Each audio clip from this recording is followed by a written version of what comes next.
seen the well-to-do up on Lenox Avenue on that famous thoroughfare with their noses in the air.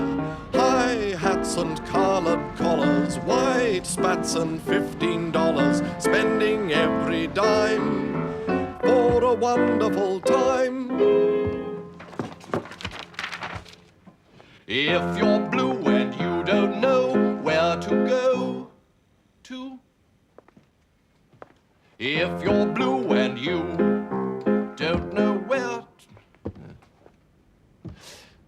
if you're blue and you don't know where to go to. Oh dear. This Irving Berlin fella seems to have come with a bit of a cropper here, Jeeves. Sir? This new song of his, too many words, not enough notes. If you'll pardon me for saying so, sir, it seems to be a reasonably straightforward syncopated 5/4 time signature. If you were to accent the words if, where, and fashion, I think you'll find that the correct rhythmic pattern would emerge. If, where, and fashion. Right. If you're blue and you don't know where to go to, why don't you go where fashion sits? Putting on the Ritz. Well, he more or less gets away with it, Jeeves. What about this? Spangled gowns upon a beauty of hand-me-downs on clown and cutie, all misfits. Putting on the Ritz. Well, just as well for him he chose the Ritz, Jeeves. Imagine the trouble he'd have got into if he decided to write about putting on the Regency. I mean, where do you suppose he'd find a rhyme for Regency, Jeeves? With due expediency, sir? With due expediency. Putting on the Regency doesn't really work, does it, Jeeves? Very true, sir. I wonder if I might have a word, sir. What? All right, Jeeves, what is it? I received a letter from my Uncle Charlie this morning, sir. He's considering marriage and would like to know if I'm likely to be in England for the ceremony in September. Most unlikely, Jeeves. I have no intention of returning to Blighty in the foreseeable future, if at all, Jeeves. I mean, think of the advantages of this wonderful country, Jeeves. Very good, sir. Aunt Agatha doesn't live here. Roderick Spode doesn't live here. Madeline Bassett doesn't live here. Honoria Glossop doesn't live here. I mean, the list is endless. As you say, sir. Send your Uncle Charlie your felicitations and the customary fish slice, Jeeves. Very good, sir. In fact, send him one from me while you're at it. Thank you, sir. And will you be in to luncheon, sir? No, Jeeves. As soon as I've mastered this, I'm going to look at the Pumpkin Club. Very good, sir.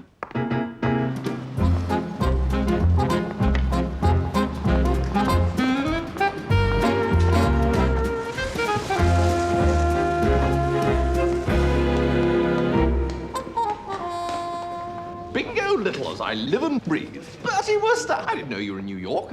I'm here with my uncle. How is the old chap? He's come over for treatment. Oh, I'm sorry. Are you having lunch? Just on my way out. No, you don't want to eat here. I'll take you to a little place I know. Best food in town. Lead on, fruit. Will you have what you always have, Richard? Of course. And my friend will have a hamburger and French fries. We'll both have coffee to drink. 1 cheese omelette with fries, 1 hamburger with fries, and 2 coffees.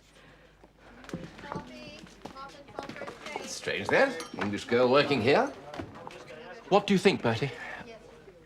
Oh, bingo, you're not in love again. Well, of course I am. Wouldn't you be? No, I blasted well wouldn't. Why don't you take a day off once in a while? Tell me about your uncle. What about him? You said he was ill. Oh, not really. He's in the Glossop clinic. That's not my old chum, Sir Roderick Glossop, is it? The loony doctor? That's the chap. Only Uncle Mortimer's not loony. He just eats too much. His doctor told him he'd got to lose some weight and shoved him off to see this Glossop chap. When Glossop moved over here, Uncle Morty came with him. How long's he been in the clinic? In all, just over a year.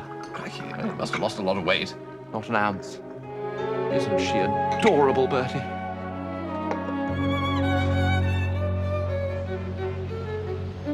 Good morning, sir. A fine morning with some scattering of cirrocumulus and a light breeze from the southeast.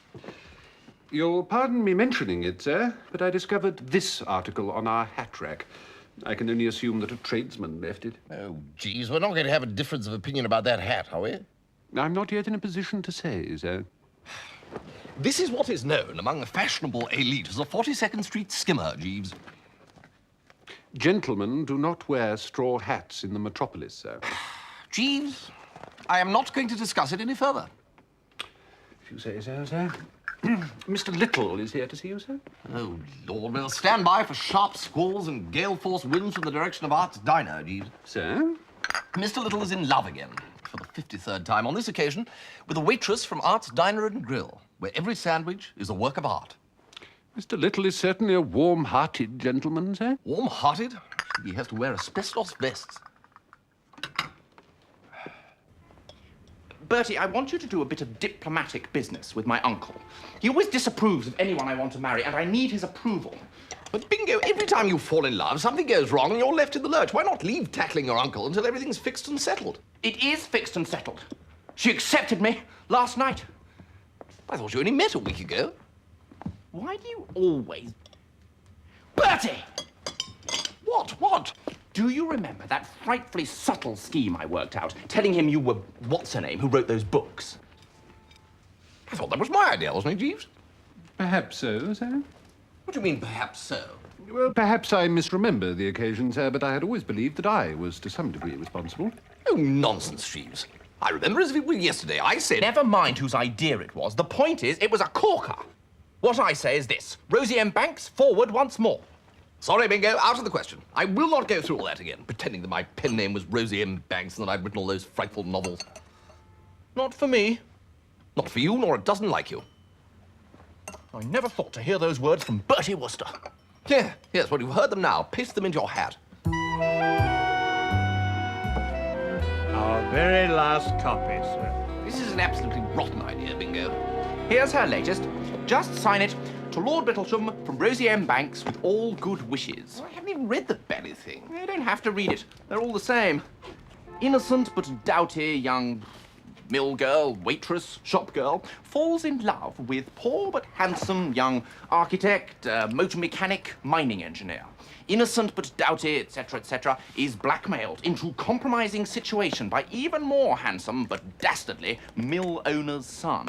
She's rescued by poor but handsome, who then finds out that he's the rightful heir to the Duke of Dorset, and they live happily ever after. When Uncle Mortimer reads all that, he'll be a gone swan. May I help you? Good afternoon. I'd like to see Lord Bittlesham, please. Up the stairs, suite 4.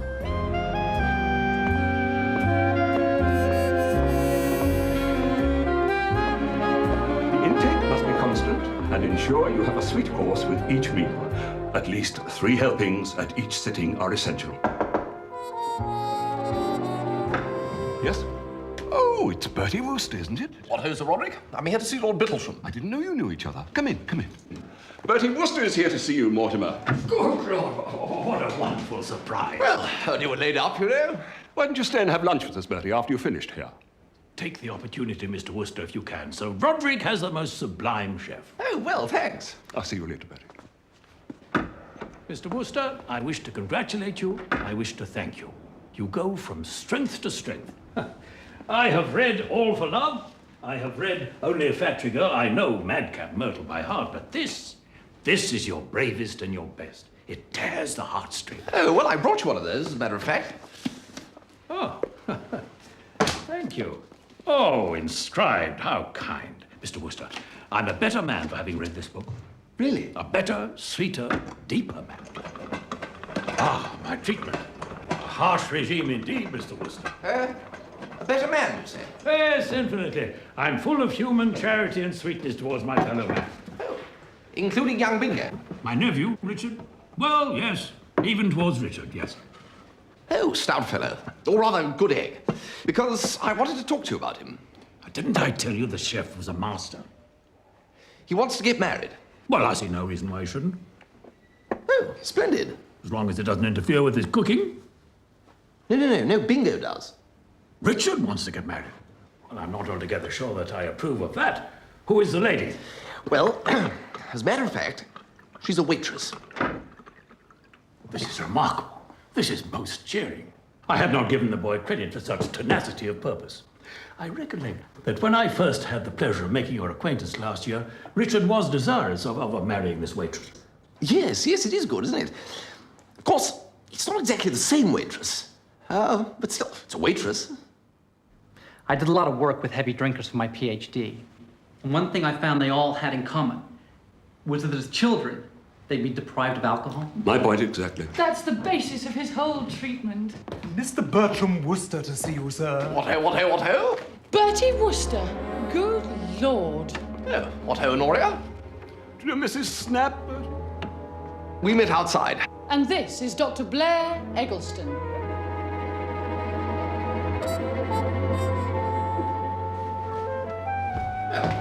How do you do? Bertie and I were engaged once, weren't we, Bertie? Well... Bertie's an absolute fool. Just let me slip through his fingers. Silly me. You ought to see something of each other again. Bertie can show you around New York. Oh, yes, I say. That would be super. Well... And how did you find Lord Bittlesham, Bertie? Well, to tell you the absolute truth, Sir Roderick, I couldn't quite work it out. I mean, I thought he was here to lose weight. But there he was, hoovering in the scoff like a team of dray horses after a hard day delivering beer. Of course, I know nothing of medical matters. No, of course not. The Glossop method is based on the patient being given an excess of whatever it is he most desires, as it may be alcohol, or the companionship of the opposite sex, or as in Lord Bittlesham's case, food. The patient will eventually revolt at the sheer immoderation of it and voluntarily deny himself. Yeah, sort of get it out of his system. Precisely. Is it successful? It's theoretically impeccable, Bertie, and extremely popular. Yes, I should think it would be. The medical profession in England are a cartel of backward-looking dinosaurs. You mustn't upset yourself, Daddy. No, quite. Shall we go to lunch? I haven't got time for lunch, Roderick. You know that. Oh, surely you can. No. I've got the linen to check. We can't trust these girls to do it. I'll tell you something about Roderick Glossop, Jeeves. He has something on his mind. Conversing with him, one felt that his thoughts were far away and his thoughts were stinkers. It's possible that it is Sir Roderick's situation with regard to Mrs. Snap that is causing him chagrin, sir. I didn't know there was a situation with Mrs. Snap. Oh, indeed, sir. Ever since Lady Glossop eloped with the conductor who befriended her on the 73 omnibus, Sir Roderick has keenly missed the comforts of connubiality and has been eager to remarry. And he wants to marry Myrtle Snap. Precisely so, sir, but Mrs. Snap refuses to consider such a venture, while Sir Roderick's daughter remains unmarried. In a colourful turn of phrase, she stated that certain specific and scarcely to be anticipated meteorological conditions would have to take place in the infernal regions before she would share a home with Miss Honoria. Well, amen to that. But how do you know so much about the Glossops? The butler, Dobson, is an old acquaintance, sir. Dobson has exceptionally keen hearing. What listens at keyholes, you mean? Precisely so, sir. He is gathering material for his memoirs. Will that be all, sir? Yes, that'll be all, Jeeves. Good night. Good night, sir. What, Bingo? How did it go with Uncle Mortimer? Not bad. I left him thinking it over. Thinking it over? If I was a bookie, I should feel justified in offering 100 to 8 against. 100 to 8? That's no blasted good. Might have known you'd muck it up. Well, I like that. Have you been to see him? He might have softened up by now. No, I'll go tomorrow. I'm playing tennis with Blair Eggleston this afternoon. Well, the doctor fellow, you know him, do you? Well, of course I know him. I wouldn't be playing tennis with him otherwise. We play twice a week, and he spends the whole game telling me about his miserable love life. What's wrong with his love life? Honoria Glossop is. He's madly in love with her, and he can't bring himself to tell her. But he's the most frightful hearty. A doctor and good-looking and all that sort of thing. I know. You'd think he'd be a menace to the sex and have to be kept on a leash in the interest of pure womanhood. But put him alone in a room with a woman, and he comes over all faint and has to ask for a glass of water. Yeah, what a lesson to us all, Bingo. Well, not you, as it happens. Bingo! What? No, I mean bingo. Inspiration has struck. About my uncle. Well, not in this instance, no. Honoria Glossop has been making definite tally-hos in my direction, and I need to throw her off the scent. I would also be doing my old chum Roderick Glossop a good turn. Look, you're seeing Eggleston this afternoon, you say? Yes. Well, just try and drop it into the conversation, will you, that he'd better heat up his feet and grab Honoria while the grabbing's good, because you happen to know that someone else is making a heavy play in her direction and may have the deal sewn up at any moment. All right. But who's making a heavy play in her direction? Bertram is, Bingo. Jeeves always thinks he's so dashed clever about these affairs of the heart. I sometimes wonder if he doesn't think I'm a complete idiot. He's also getting a bit above himself in matters of headgear. Now, you leave it to Bertram.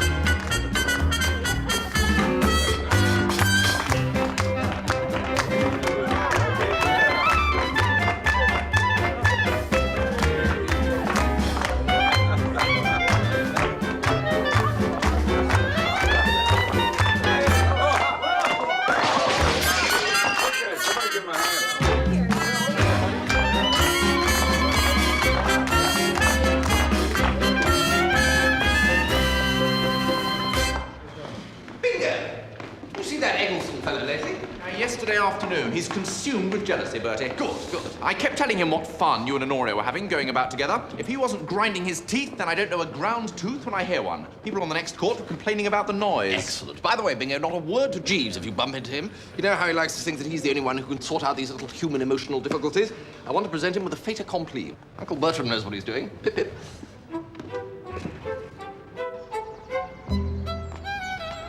Bertie, I have something important to tell you. You on for tonight? Well, to tell you the truth, Bertie, Aha! Blair Eggleston.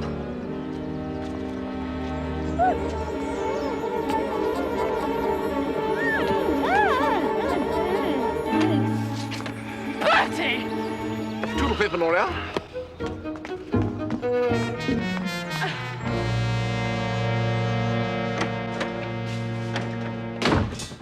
Jeeves? Good afternoon, sir. It is, Jeeves. It certainly is. Yes, let me entertain you a while with a story of a coup in the field of human relations, such as... Oh, answer that, will you, Jeeves? I'm not at home to anybody. Very good, sir. Mr. Wooster's residence? No, Miss Glossop. I really couldn't say, Miss Glossop. No, miss. Very good, miss. Indeed, miss.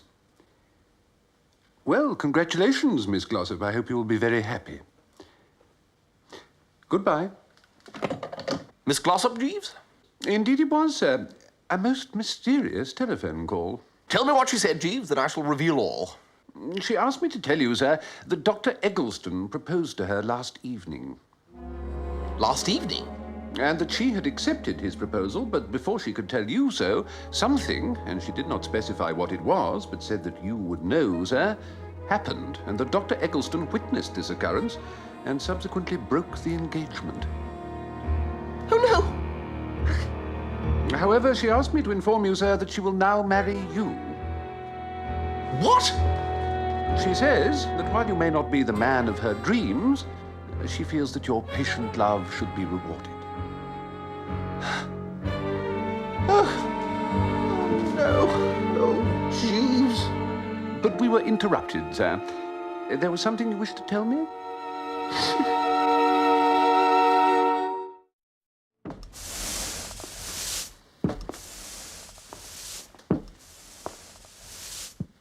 Could I do something for you, sir? No, that's all right. Thank you, Jeeves. You carry on.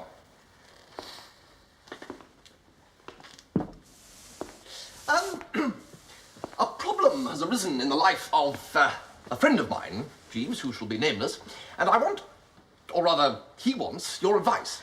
Certainly, sir. Well, now, I must begin by saying that this is one of those delicate problems where not only must my friend be nameless, but all the other personnel as well. Would you prefer it if we were to term the protagonists A and B, sir? Yes, or North and South. A and B is more customary, sir. Yes, well, you know best, Jeeves.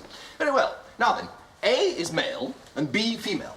You follow me so far? You have been lucidity itself, sir. Right. Well, owing to a, what's that something of circumstances you hear people talking about? Cats come into it, if I remember rightly. Would concatenation be the word for which you are groping, sir? That's it. Owing to a concatenation of circumstances, B has got it into her nut that A is in love with her, but he isn't. Now then, until recently, B was engaged to... Should we call him C, sir? Yes, well, Caesar is as good a name as any, I suppose. Yes, well, as I was saying, until recently, B was engaged to Caesar, and A hadn't got a care in the world.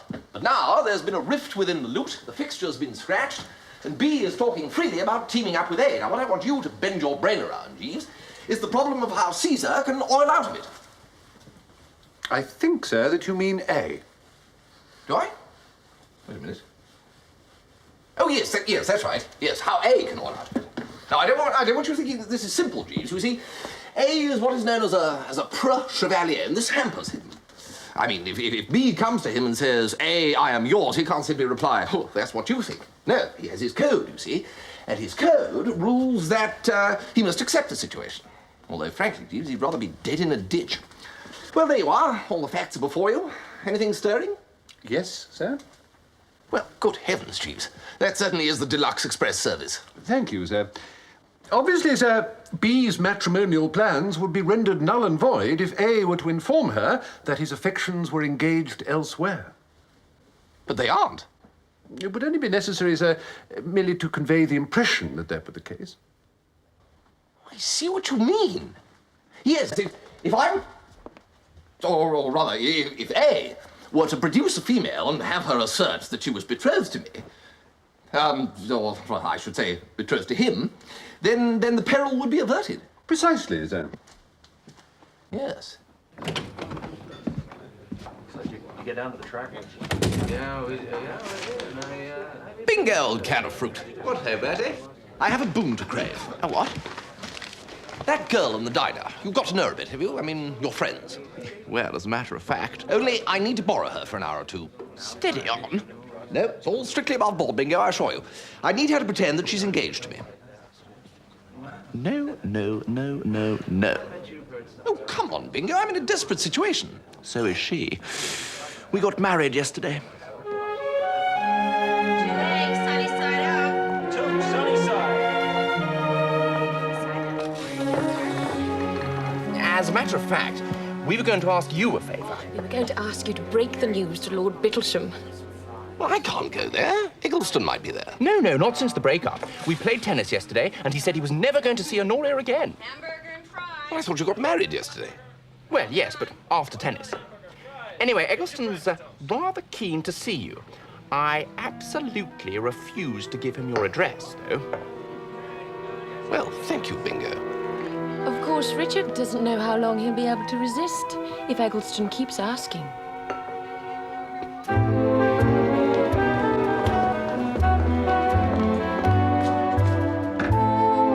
Ah, Mr. Wooster, there you are. Now, tell me, what can I do for you? Well, the fact is that I'm here more or less in the capacity of a jolly old ambassador at the moment, representing young Bingo, you know. Bingo? I had hoped for a literary conversation.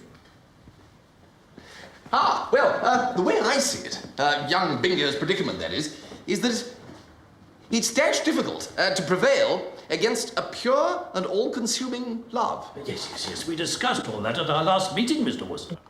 But there have been developments since.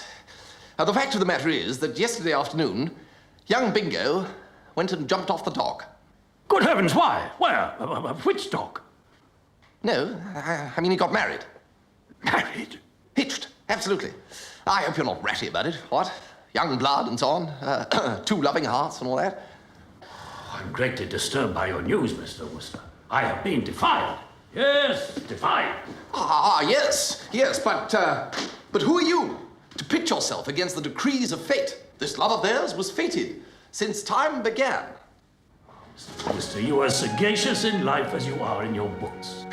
Well, you know how it is. Well, Mr. Wooster, you have won me over. Bring the young people to see me. Who am I, as you say, to pit myself against the decrees of fate? Well, quite. Bertie, this is good news. Absolutely. Bingo's going to be thoroughly chuffed. Bingo. I was referring to your engagement to Honoria. Oh, rather. Might even make it a double wedding. Mrs. Snap has consented to be my wife. Well, congratulations and all that. Hello, boys! Having a good time? Dear boys, some of our drinkers, you know, showing great progress. Here's Honoria now. What ho, Bertie?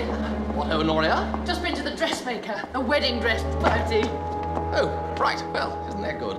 Lot of dashed nonsense, really. Still, got to get down to brass tacks about this, Bertie. Decide on a date. I'll come round for tea this afternoon and we'll get it settled. It was ghastly, Jeeves. Sent a shiver down my spine. She'd been buying a wedding dress. Very disturbing, sir. And it was the way she said it, just cold-bloodedly. Ladies are often almost willfully unaware of our rather more sensitive nature in these matters, sir. Well, exactly. I mean, there might have been children present. It seems unlikely, sir. Or people of a nervous disposition. And it wasn't just the dress, Jeeves. There was also wild talk about setting a date. You know how people say that your past life flashes in front of your eyes? Yes, sir. Well, it's absolutely true. It happens. Yes, I found myself remembering the drones outing to Henley when Barmy got his foot caught in that cake stand. At the time when Tuffy Glossop ran out of money in the bar of the Ritz and had to raffle his trousers in order to buy another bottle of Bollinger. Happy days indeed, sir. A thought has occurred to me, sir, in reference to your need to find a young lady to pose as your fiancée. Yes, Jeeves? A theatrical agent, sir, might well be in a position to find a resting artiste who will be only too willing to take part in such an innocent deception for a moderate fee. Jeeves, that is brilliant. Why didn't I think of that? I couldn't say, sir.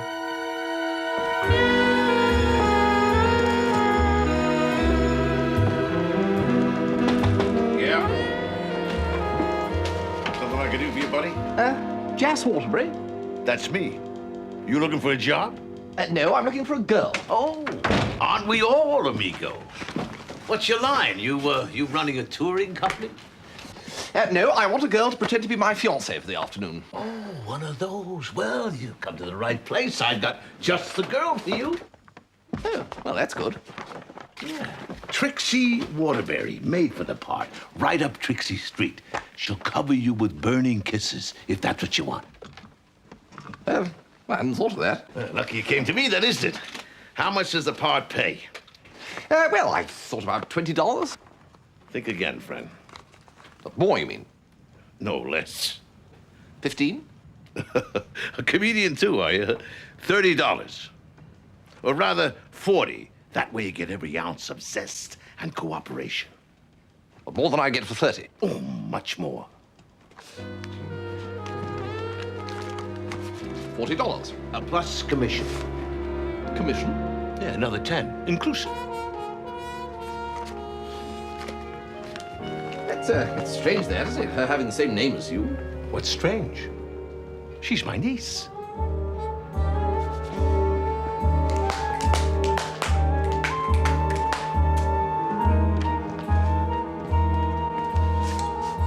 Will smoked salmon sandwiches and tea cakes be in order, sir? Doesn't matter, Jeeves.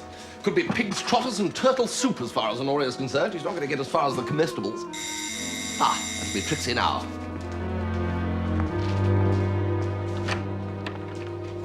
Afternoon, Wooster. Well, here she is. This is Trixie. Pleased to meet you, I'm sure.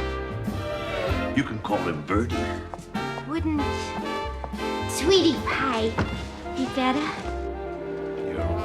You're right. You hear that, Wooster? When you buy a Waterbury, you buy talent. Will that be all for now, sir? Yes. No. Well, yes, I suppose so, Jeeves. That's your butler, is it? Well, no, valet. Oh, you hear that, Trixie? Valet? Oh, nice little place you got here, buddy. I bet this cost a bundle to keep up. When are you expecting your lady friend? Well, any minute now. Then we'd better be dressing the stage. Discovered. You, Wooster, sitting in that chair. We sure the... In the chair there, sit. Discovered. You, Trixie, sitting on his lap. What? We're all working for the good of the show here. You want the scene to carry conviction? Well... Then you need a sight gag. Oh, this is nice. This is it. Curtain going up. Passionate embrace, Trixie. Good luck, folks. I love you, Sweetie Pie. Do you love me, Sweetie Pie?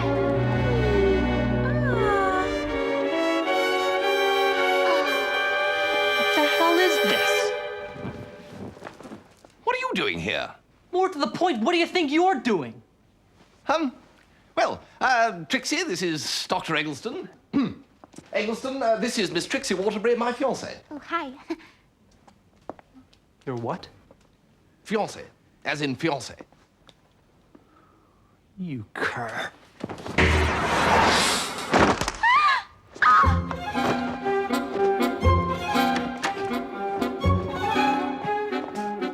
Did you call, sir?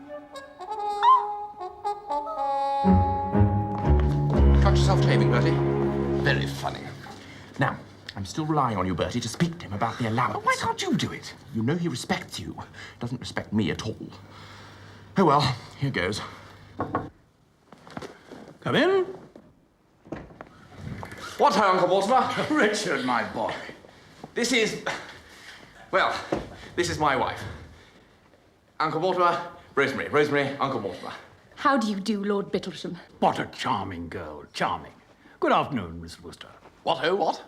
You all right? Cut myself shaving. Richard has told me so little about you. Rosemary. Rosemary. I look forward to the time we spend together while we get to know each other. I look forward to that too. Whew. Have you read this, Lord Bittlesham? Oh, yes, 3 times already. Are you also an admirer of Rosie M. Banks? I am Rosie M. Banks. Hardly, old girl. Rosie M. Banks is my nom de plume. It's Rosemary's little joke, Uncle. Her maiden name was Rosemary Bancroft. And the name I use for my novels is Rosie M. Banks. I should be very careful what you say, young lady. The real Rosie M. Banks is in this room. Well, I know she is. It's quite all right, Lord Bittlesham. Indeed, that book is inscribed by her, him. Him? Who wrote this? She did, he did.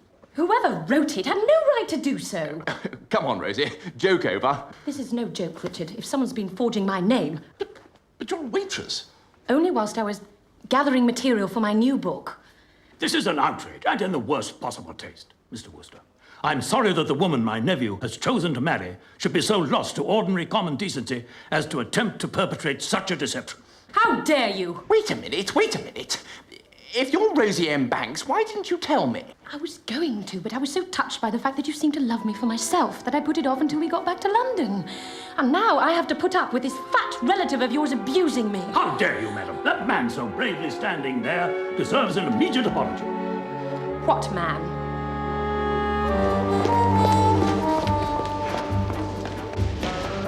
This is all most interesting, Mr. Dobson. I thought you might find it so, Mr. Jeeves. Jeeves, a swift retirement to prepared positions is in order. I shall follow a few steps behind, if that is acceptable, sir. I should not like to be seen in association with that hat. Jeeves.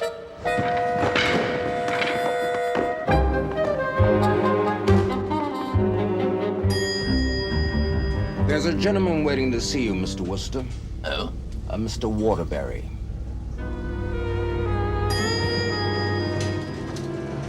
Bertie! Trix and me have been talking it over, and we both feel that a simple wedding would be best. No need for a lot of fuss and expense. And Niagara Falls for the honeymoon. She's always wanted to see Niagara Falls. Mr. Waterbury, I'm afraid I don't quite catch your drift. Do I gather that Trix is thinking of getting married? Now, wait a minute, Bertie. Didn't you introduce her to your gentleman friend as your fiancé? Well, that was just a ruse. A what? Well, surely you explained it to her that I wanted her to pretend that we were engaged. What did I do that for? $50. I don't remember any $50. All I remember is the love light in your eyes when you first saw her. I remember it as if it was only yesterday, her snuggled up there in your lap, pouring forth words of love. Look, talking through your hat, Jazz Waterbury. You've got your facts wrong. Wrong? I will trouble you to break it to Miss Waterbury that the wedding bells will not ring out. You don't want to marry Trixie? I wouldn't marry her with a 10-foot pole. Oh, God. This is really terrible. What am I going to say to that poor girl? You want to break the engagement after you've announced it in front of witnesses and all? Oh, the shame of it. But there wasn't any blasted engagement. Oh, I really hate these breach of promise cases. Hate them. As if mere money could ever make life anything but a dreary desert for her after losing you. But $15,000 may help. Now, look here, Mr. Waterbury. Or maybe 20 would be fairer. There's a despair and desolation to be taken into account. Despair and poppycock. You're a hard man, Bertie. I'll come and see you tomorrow and get your decision. And if you still don't feel like writing that check, I'll ask a pal of mine to do what he can to persuade you. He's an all-in wrestler by the name of Porky Chop. Well, he's retired now because he broke a fella's spine, but he's still in great shape. Oh, you should see him crack Brazil nuts with his fingers. Oh, he'll do anything for me. Good night, Mr. Wooster. Good night.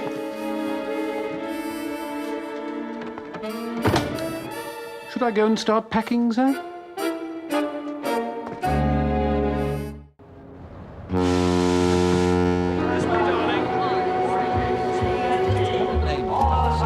Mr. and Mrs. Peter Bradley. Anyone in pursuit, Jeeves? Not as far as I can see, sir.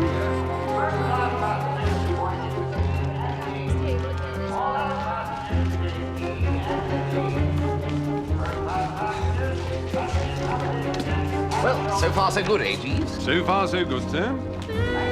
This is the one. It's ever so rocky. Rocky. You know, up and down. Jeez, Trixie, we ain't even moving yet. Oh. Oh, Blair, we can start a new life away from Wooster, back in England with Daddy. But I thought your father had already been run out of England. Certainly not. There were some old stick-in-the-muds of the BMA who doubted the Glossop method, but there was never any official complaint. This won't make any difference to us, will it, Honoria? Of course not, you silly goose. Well, well, well. Here we are again, Jeeves. Going home. Yes, indeed, sir. What was it the fella said about home, Jeeves? If you are alluding to the American poet John Howard Payne, sir, he compared it to its advantage with pleasures and palaces. He called it sweet and said there was no place like it.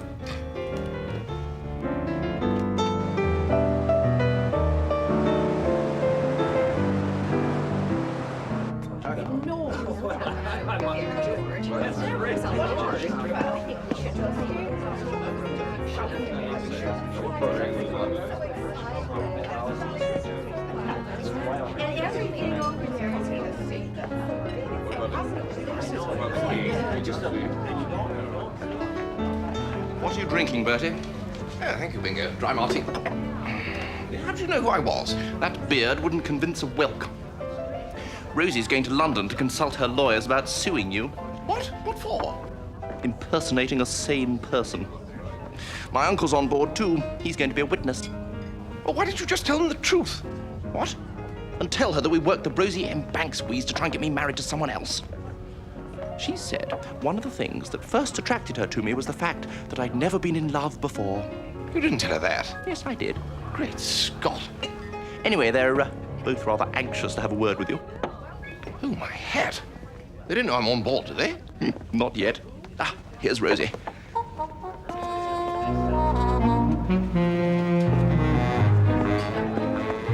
Rosie. Who's that strange man with beard? Oh, I don't know. Some foreigner. He had a very funny walk.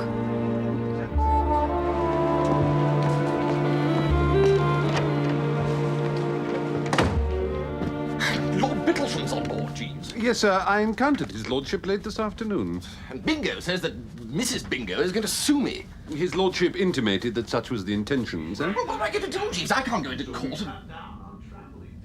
Did you say something, Jeeves? No, sir. Right. It's funny, I've got a... So what's the plan, boss? This plant's a peach. There it is again. I got it all worked out, Porky. Is this a torn ligament job or a bone breaker? I got it all worked out. We wait until everything's quiet, then we strike. Strike, sure. It's the people next door, Jeeves. Seem to know that voice. We gotta do the plan my way. That way we don't have no trouble from anybody. No trouble. Right. Did you find out where he is? I was just discussing it with Porky. He's in the next cabin, number 16. Next door. They're talking about me, Jeeves. Surely not, sir. It's gotta be a pushover. Me and Porky are gonna go there tonight and have a little word. They're going to...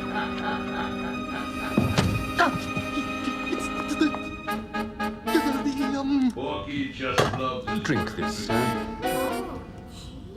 and he'd do anything for me. It's Waterbury. The theatrical agent, sir? Waterbury is talking to Porky Jupp. Waterbury and Porky Jupp are on the other side of that wall, talking about coming in here tonight and having a little word. Well, we know what that means. As far as I can gather from Waterbury, the only three words that Porky Jupp knows are biff, bash, and bludgeon. Well, I'm off. Where to, sir? If you think I'm going to stay here and have my skull cracked like a Brazil nut, you're very much mistaken. I'm going to sleep in a lifeboat.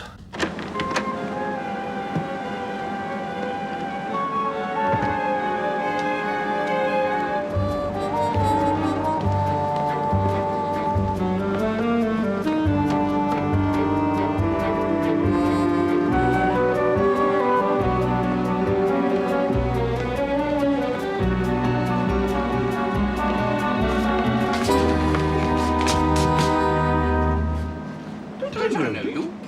Bertie. Glossop, what are you doing here? She's after me, Bertie. I just found out she's on board. Who is? Myrtle is. Myrtle Snap. I thought you were going to marry her. Come with me to my cabin, Bertie, and I'll explain.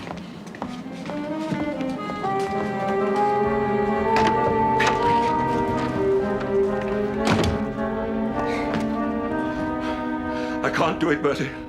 But you seemed all lovey-dovey. That was before. As soon as we announced our marriage, she changed. Well, it was only yesterday morning. I know, Bertie. And yesterday afternoon, she showed her hand. She went out and bought me a dozen pairs of Argyle socks. Are those tartan jobs? Oh, rather doggy. Well, perhaps so, but not with my striped trousers. Huh. Well, couldn't you just not wear them? Well, I could have, Bertie. But Myrtle becomes so bitter and resentful. She also announced that in future, coffee will be served with dinner instead of wine. Oh, I say. I realized she'd become a tyrant, Bertie. I suddenly had a vision of our life together, stretching away across the years, with me prancing about in tartan socks with caffeine poisoning. Not a pretty picture. But she's followed me, Bertie.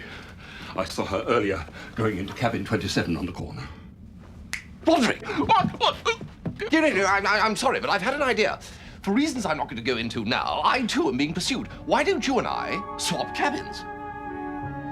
Brilliant, Bertie.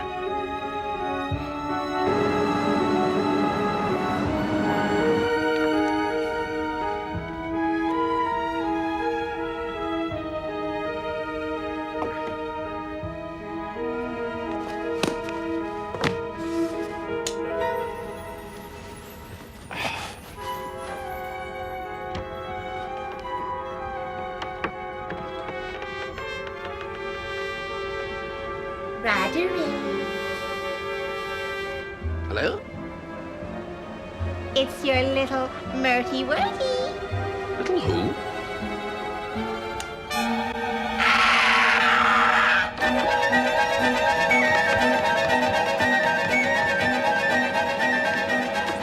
I think you'll find that you have all you require for the morning, sir. Yes, thank you, Jeeves. I'll bid you good night then, sir. Good night. Good night, sir.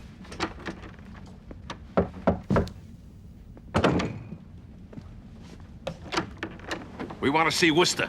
Yeah. I regret that Mr. Wooster is not at home, gentlemen. Oh, don't give me that. Don't give him that.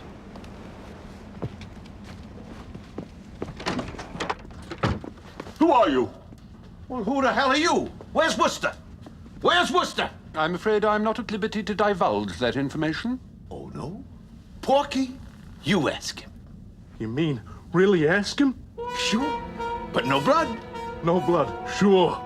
Now, gentlemen, I'm sure we can settle this matter amicably. Sure we can.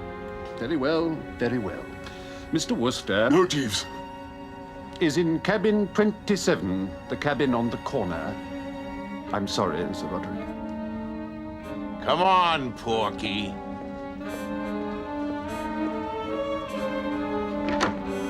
Desperate measures seem to be called for, sir.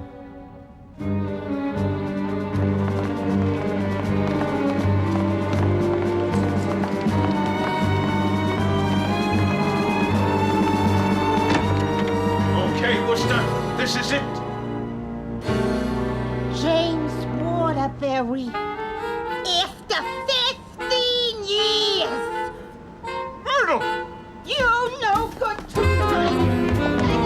She won't come back here, you snake. I'll haul you to every corner of the land. I'll get you for this. Did you hear me? Come back here. Can you hear me? You weasel. You snake of the tree. What's going on, Porky? His wife caught up with him. His wife?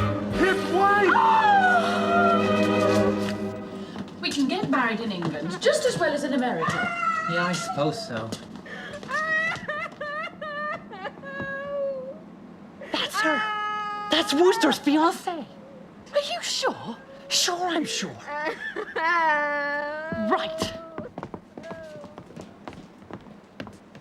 It's no good you making that row. You've behaved disgracefully. He's married. Married? He's already married. Oh.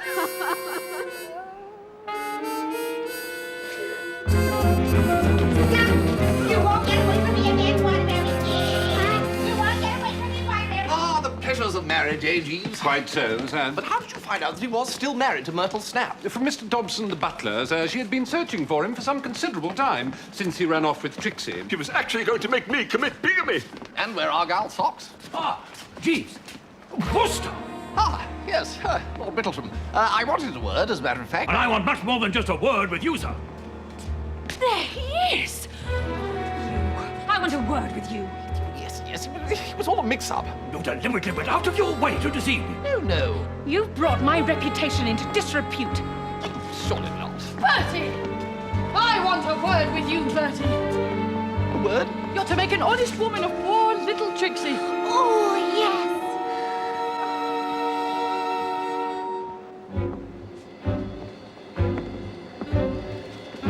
Jeeves, do you have anything to suggest? Just one thing, sir.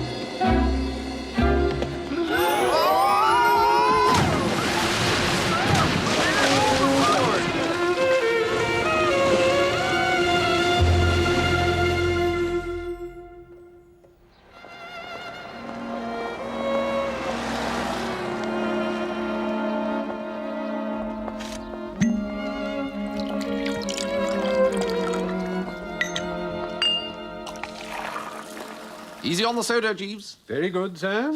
8.5 months without a drink may be a drone's record. Congratulations, sir. Well, your jolly good health, Jeeves.